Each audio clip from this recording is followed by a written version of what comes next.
मुहतरम बुजुर्गों और दोस्तों, कुरान मुक़द्दस की जो आयत करीमा तिलावत किया है, इसके अंदर अल्लाह सुब्हानहू व तआला ने इस्तिकामत के ताल्लुक से बयान फरमाया है कि सबसे बड़ी चीज हमारे और आपके लिए इस्तिकामत है।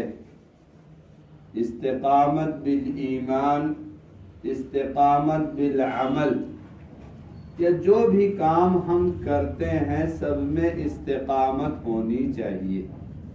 और इस्तिकामत करामत से भी बढ़ी हुई है। अल इस्तिकामतु फौकल करामत, इस्तिकामत जो है करामत से भी बढ़ी है।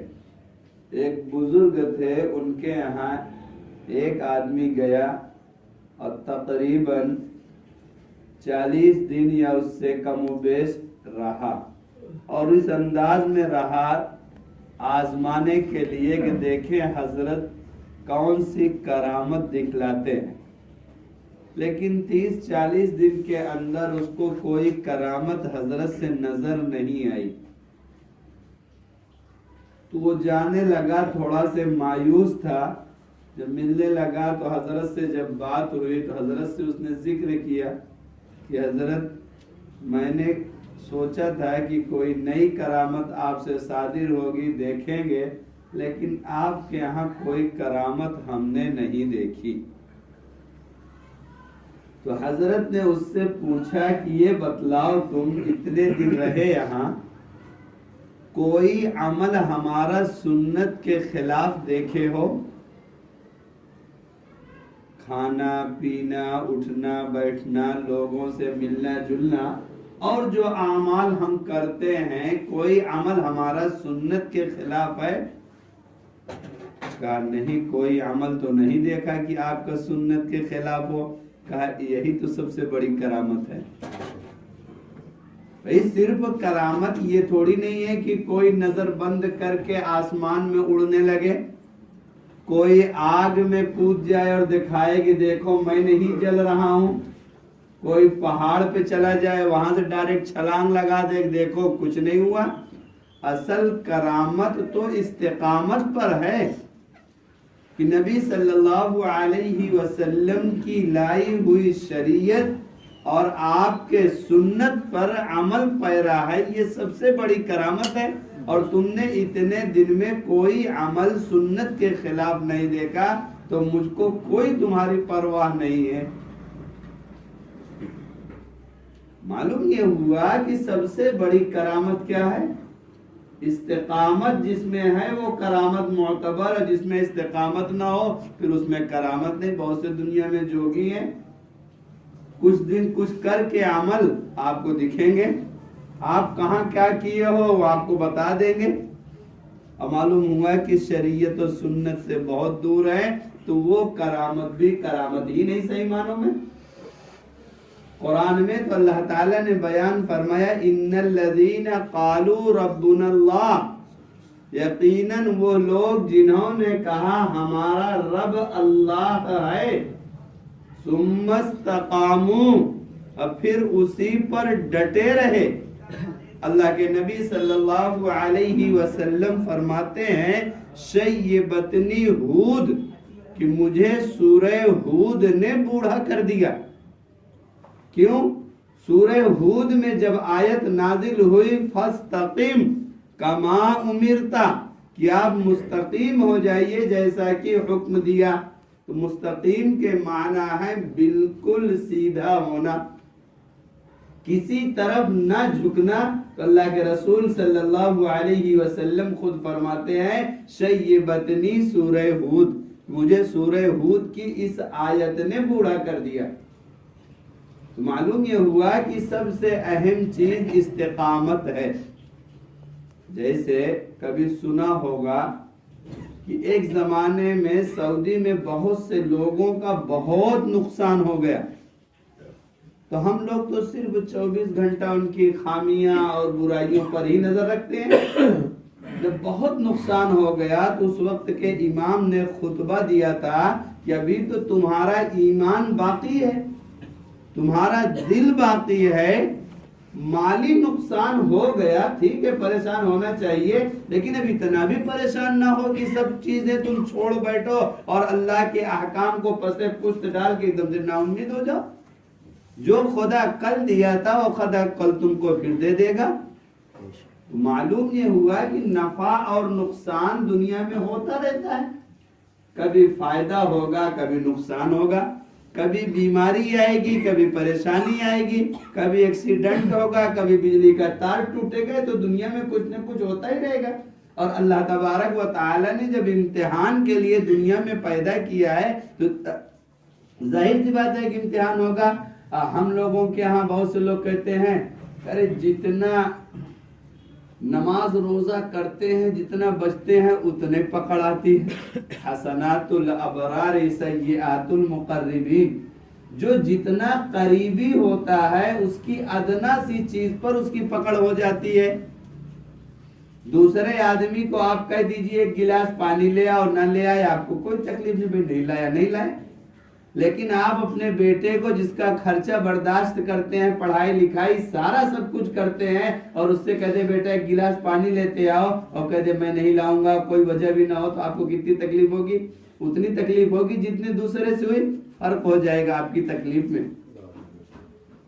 वही मामला आप किसी अपने खादिम को रखे हुए हो, तनख्वाह देते हो, उसी सब काम के लिए रखे हो, और फिर उससे कोई काम कहे वो आपको राय बताने लगे कि इस वक्त पानी ये नहीं वो नहीं, तो आपको कितना गुस्सा आएगा। तो ऐसे ही ये सोचना कि नेक लोग हैं, इनको दुनिया में कोई परेशानी ना आएगी, ये तो पागलपन की बात है। क्यों सोचा? भाई नबी सल्लल्लाहु अलैहि वसल्लम तबलीग करने गए, नबी सल्लल्लाहु अलैहि वसल्लम गज़वात में गए, जब आपको तकलीफें आई हैं तो आपकी उम्मत को क्यों नहीं आएगी? हाँ, फर्क एक बुजुर्ग से ये पूछा कि हजरत हम कैसे समझें कि जब हम पर कोई मुसीबत आती है तो हम ये समझें कि अल्लाह ताला की जानिब से आजमाइश है, या मुसीबत भी हमारे लिए नेमत हो जाएगी। हदीस में आता है कि जब किसी आदमी को बुखार आता है, और हदीस में है कि बुखार को बुरा न कहो, क्योंकि बुखार के आने से जिस्म के गुनाह झड़ जाते हैं। ऐसी ही कोई परेशानी आ जाए तब उसको बहुत ज्यादा शोर शराबा बुरा भला कहने से नहीं, आई है अल्लाह की तरफ से दुआ करो। बाद बुजुर्गों ने फरमाया कि देखो परेशानी भी अल्लाह ही की नेमत है और खुशहाली भी नेमत है, तो अल्लाह से कहो कि ऐ अल्लाह ये वाली नेमत हम नहीं संभाल पा रहे हैं, हमको वाली नेमत दे दीजिए। क्योंकि मोमिन का अजबन लि अमरिल मोमिन, मोमिन का तो मामला ही अजीब है। जब कोई परेशानी आती है सब्र किया तो भी जन्नत में इसके दर्जात बुलंद होते हैं, नेमत आती है, शकरा शुक्र अदा किया तो भी जन्नत के दर्जात इसके बुलंद होते हैं। जैसे हयातुल हैवान में एक वाकया लिखा है कि एक आदमी था निहायत बदसूरत और उसकी बीवी थी निहायत खूबसूरत। उसके बदसूरती का कोई जोड़ नहीं था और उसके खूबसूरती का कोई जोड़ नहीं था। दोनों एक दिन घर पर बैठे हुए थे तो शौहर कह रहा है अपनी बीवी से कि बेगम हम और आप जो है दोनों जन्नत में होंगे, मजे उड़ा रहे होंगे। तो बेगम ने कहा कैसे? कहा देखो अल्लाह ताला ने कहा है कि हम जन्नत जो देंगे तो साबिर को देंगे और शाकिर को देंगे। तो तुम मेरे जैसे बदसूरत आदमी को पाके सब्र कर रही हो कि खुदा ने जो मुकद्दर में कर दिया था वो तुम निभा रही हो, उसी पर राजी हो, खुश हो, तो तुम साबिरा हो गई। और तुम्हारी जैसी खूबसूरत हसीना को मैं पाके मैं अपने ऊपर देखता हूँ और फिर अल्लाह की तरफ मुतवज्जा होता हूँ कि मेरे परवरदिगार, मेरे रब, आपने मुझे इतनी खूबसूरत औरत दी है, मैं अल्लाह का शुक्र अदा करता हूँ। तो मैं शाकिर हो गया और तुम साबिरा हो गई। और अल्लाह ताला ने वादा किया है कि जन्नत जो है हम साबिर को भी देंगे, शाकिर को भी देंगे। तुम साबिरा होने की वजह से जन्नत की हकदार हो जाओगी और हम शाकिर होने की वजह से, शुक्रगुजार उसके होने की वजह से जन्नत के हकदार हो जाएंगे। इसी को कहा अजबन लि अमरिल मोमिन, कि मोमिन का हाल ही अजीब है, इसके दोनों हाथ में लड्डू हर हाल में है, कभी इसका नुकसान नहीं है। क्यों परेशानी आती है? सब्र किया उस पर सवाब मिलेगा। सब सुनते हैं, हदीस में आता है किसी को कांटा चुभ गया तो उस पर भी उसके नामे आमाल में अज्र लिखा जाता है। क्यों? वो जानता है कि अल्लाह ही की तरफ से ये भी हुआ। मालूम यह हुआ कि मोमिन को हर हाल में इस पर राजी रहना है। तो अल्लाह ताला ने दुनिया में इम्तिहान के लिए पैदा किया है और इम्तिहान आजमाइश दुनिया में होगी। तो उन बुजुर्ग से जब पूछा कि कैसे हम समझें ये परेशानी हमारे लिए नेमत है या कि आजमाइश है, तो उन बुजुर्ग ने जवाब दिया कि जब कोई परेशानी तुम पर आए, कोई मुसीबत बज़ाहिर नजर आए और तुम अल्लाह के अहकाम पर अमल पैरा हो, अल्लाह की तरफ मुतवज्जा हो, अल्लाह से अपना लव लगाए हुए हो, उसी से अपनी तवज्जो मरकूज किए हुए हो, ये समझ लो कि उसकी तरफ से नेमत है कि उसने तुमको अपने याद की तौफीक अभी इस हाल में दी है। और अगर कोई परेशानी मुसीबत आती है और तुम फराइज छोड़ने लगते हो, अल्लाह के अहकाम की खिलाफ वर्जी करने लगते हो, रसूल के बताए हुए तरीक को छोड़ने लगते हो, जब छोड़ते चले जाओ ये समझ लो कि तुम्हारे लिए आजमाइश है। दुनिया तो जा ही रही थी तुम्हारी, दीन भी खतरे में पड़ा हुआ है, लिहाजा अभी मुतवज्जा हो जाओ। जब अल्लाह ताला ने दुनिया में पैदा किया है तो दुनिया में इम्तिहान होगा। और अल्लाह ताला ने फरमाया वलनबलुवन्नकुम बिशैइन मिनल खौफ वल जू' व नक़सिम मिनल अमवाल वल अनफुसि वस्समरात, हम जरूर भी जरूर तुम्हारा इम्तिहान लेंगे। और हम जितने लोग यहाँ बैठे हैं या और जितने लोग हैं, हम लोग क्या समझते हैं?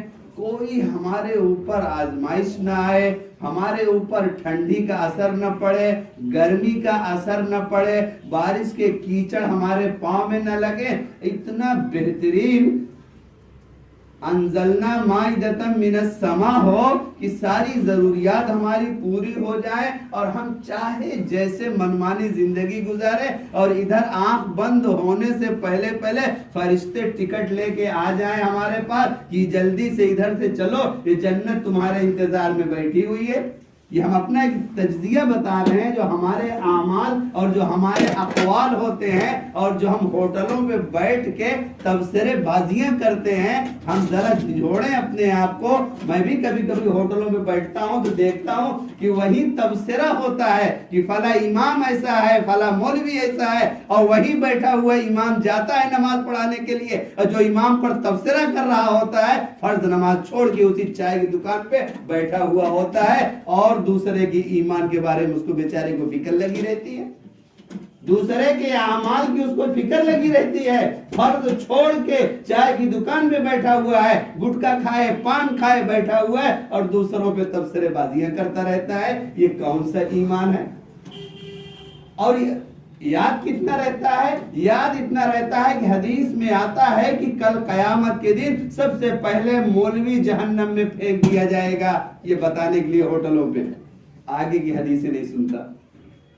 ये सब ईमानी कमजोरी है, शैतानी धोखा है।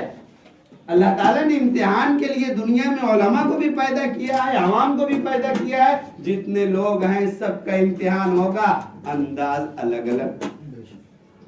अल्लाह ने फरमाया वलनबलुवन्नकुम बिशैइन मिनल खौफ, हम तुम्हारा इम्तिहान लेंगे, खौफ व हिरासत का माहौल बना देंगे। हर तरफ से तुमको डर ही डर नजर रहेगा, हर तरफ से अपने जान माल अपनी इज्जत आबरू पर खतरा ही खतरा महसूस करोगे और मुसीबत के बादल चौतरफा तुमको नजर आते रहेंगे। लेकिन उस मुसीबत के वक्त भी अगर तुमने हम पर तवक्कुल किया और कहा हस्बुनल्लाहु व निअमल वकील व निअमल मौला व निअमन नसीर, कि हमारे लिए चाहे जितने तैयार हो जाए खिलाफ में, लेकिन हमारा अल्लाह हमारे लिए काफी है, वही हमारा बेहतरीन कारसाज है, वही हमारा मौला है, वही हमारा हकीकी रब है, तो अल्लाह फिर ऐसे हटा देगा उन मुसीबत के बादलों को कि कोई तसव्वुर भी नहीं कर पाएगा। आखिर हुआ नहीं है क्या? 313 या 320 बद्र में थे और 3000 4000 थे। गज़वे खंदक के मौका, सुलह हुदैबिया के मौके पर कैसे कैसे हालात आए हैं। क्या इस्लाम खत्म हो गया? इस्लाम के मानने वाले खत्म हो गए? लेकिन हाँ, इतनी बात है कि जब से दुनिया बनी है और जब तक दुनिया रहेगी तकरीबन हर जमाने में अच्छे और बुरे रहेंगे,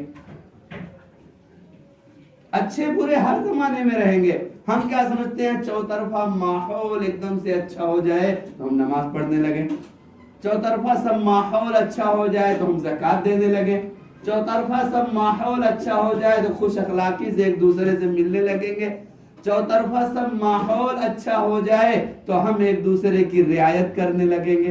ये कैसे होगा? जब नबी सल्लल्लाहु अलैहि वसल्लम अपने जमाने के ताल्लुक से फरमा रहे हैं खैरुल कुरूनी करनी सुम्मल लदीन यलूनहुम सुम्मल लदीन यलूनहुम, कि सबसे बेहतर मेरा जमाना है, फिर उसके बाद का जमाना, फिर उसके बाद का जमाना, फिर उसके बाद का जमाना। इसीलिए आता है कि एक रोटी बेचने वाला रोटी बेचता था तो ताजी रोटी 1 रुपए में बेचता था और बासी रोटी 2 रुपए में बेचता था। किसी ने कहा मियाँ ताजी रोटी तुम 1 रुपए में बेचते हो, बासी रोटी 2 रुपए में क्यों बेचते हो? कहा इसलिए कि जो ताजी रोटी है इसका जमाना हुजूर सल्लल्लाहु अलैहि वसल्लम के जमाने से दूर हो गया है, और जो बासी रोटी है इसका जमाना हुजूर सल्लल्लाहु अलैहि वसल्लम के जमाने से करीब है, इसको कुर्ब हासिल है इसलिए इसकी कीमत ज्यादा है, और इसको बोध हासिल है इसलिए इसका कीमत कम है। जैसे एक आदमी दुनिया के अंदर था, वो क्या करता था, लोगों की फटी नोट ले लेता था और बट्टा भी नहीं लगाता था, जितना लेता था उतना दे देता था। जब उसका इंतकाल हो गया तो उससे जब पूछा गया कि तूने क्या अमल किया, कहा मेरे बहुत से अमाल तो नहीं है अल्लाह, लेकिन तेरे बंदों की पुरानी और फटी नोटें मैं ले लेता था और अपनी तरफ से अच्छी अच्छी नोटें दे दिया करता था।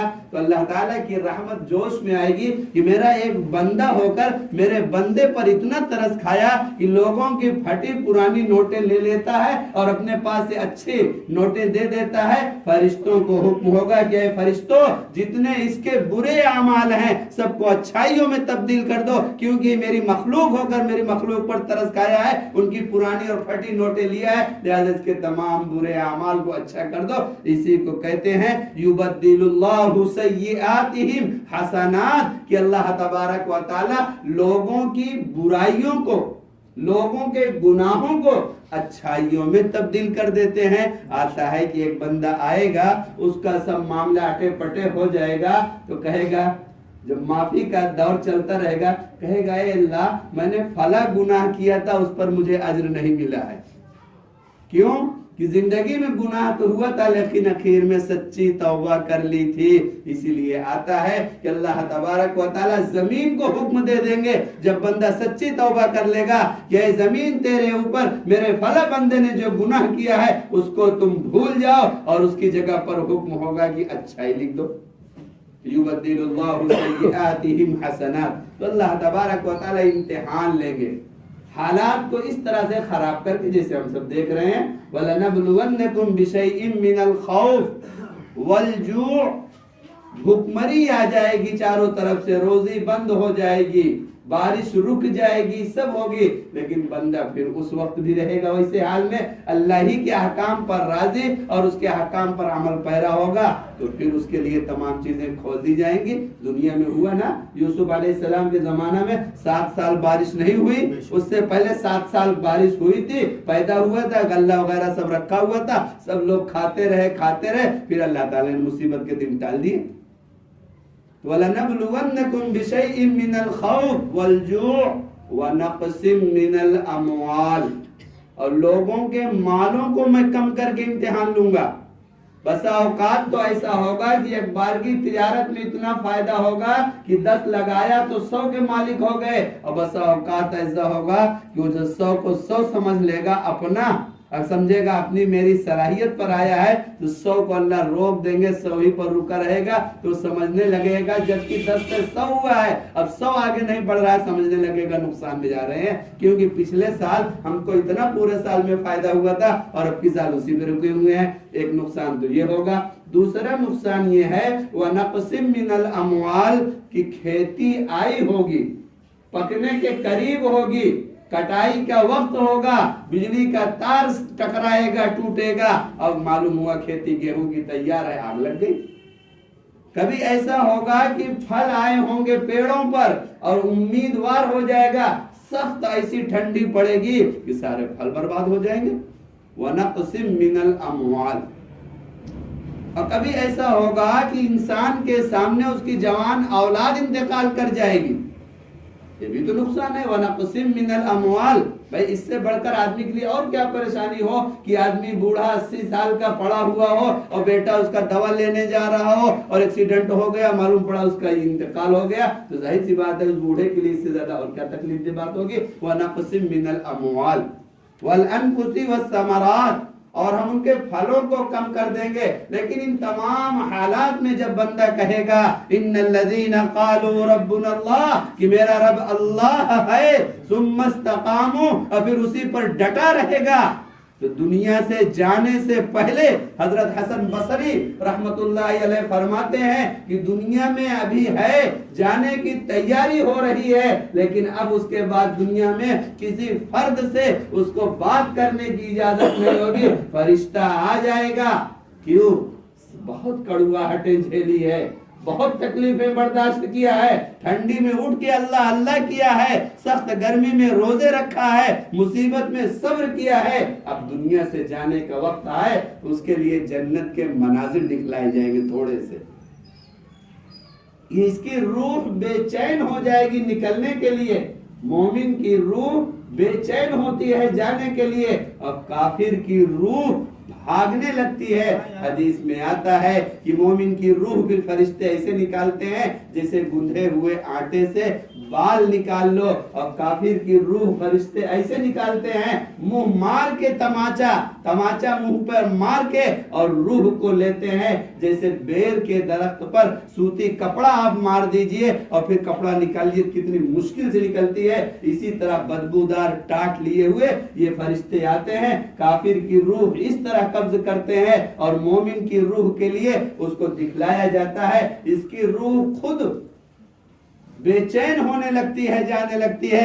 हजरत हाजी इमदादुल्लाह मुहाजिर मक्की रहमतुल्लाह अलैह से पूछा गया कि मौत तो सबको नागवार है, अल मौत जसरुन युसिलुल हबीब इलल हबीबी, कि मौत तो पुल है जो बंदे को उसके रब से मिलाती है, लेकिन मौत को तो हर आदमी नापसंद करता है। और हदीस में आता है मन अहब्ब लिक़ा अल्लाहि अहब्बल्लाहु ला, जो अल्लाह की मुलाकात को पसंद करता है अल्लाह उसकी मुलाकात को पसंद करता है, और मुलाकात का जरिया मौत है, और मौत को कौन पसंद करता है? हजरत हाजी इमदादुल्लाह मुहाजिर मक्की रहमतुल्लाह अलैह ने फरमाया कि एतबार आखिर वक्त का होता है। मोमिन के सामने जब जन्नत के मनाजिर दिखलाए जाते हैं, इसकी रूह राजी हो जाती है जाने के लिए। इसीलिए आया अद दुनिया सिजनुल मोमिन, दुनिया मोमिन के लिए कैद खाना है, उसको जन्नत की बशारत यही दे दी जाती है दुनिया ही में। इन्नल्लज़ीना क़ालू रब्बुनल्लाह, यकीनन वो लोग जो कहते हैं मेरा रब अल्लाह है, सुम्मा इस्तक़ामू, और फिर उसी पर डटे रहते हैं, ततनज़्ज़लु अलैहिमुल मलाइका, फरिश्ते उतर आते हैं दुनिया में, कहते हैं अल्ला तख़ाफू वला तहज़नू, अब आगे का डर भी मत करो, अब गुज़िश्ता जिंदगी का टेंशन भी मत लो। अल्ला तख़ाफू वला तहज़नू व अबशिरू बिल जन्नति लती कुंतुम तुअदून, बशारत ले लो, खुशखबरी ले लो उस जन्नत की जिसका तुमसे वादा किया गया है। वो तो मिसाल बेआईनी ही नहीं हो सकती, लेकिन एक मिसाल यूं समझी जा सकती है बतौर मिसाल के कि आप कहीं बारात में जब जाते हैं और मालूम है फला जगह 10 आदमी आपके इस्तेकबाल के लिए खड़े हैं और अच्छी अच्छी गाड़ियां एयर कंडीशन की है, तो आपको जाने में कितना लुत्फ आता है। और आप कहीं जा रहे हो, कोई पहचान का ना हो, वहां कहाँ खड़ा होंगे, कहाँ बैठेंगे, उससे पहले आपकी रूह परेशान होगी।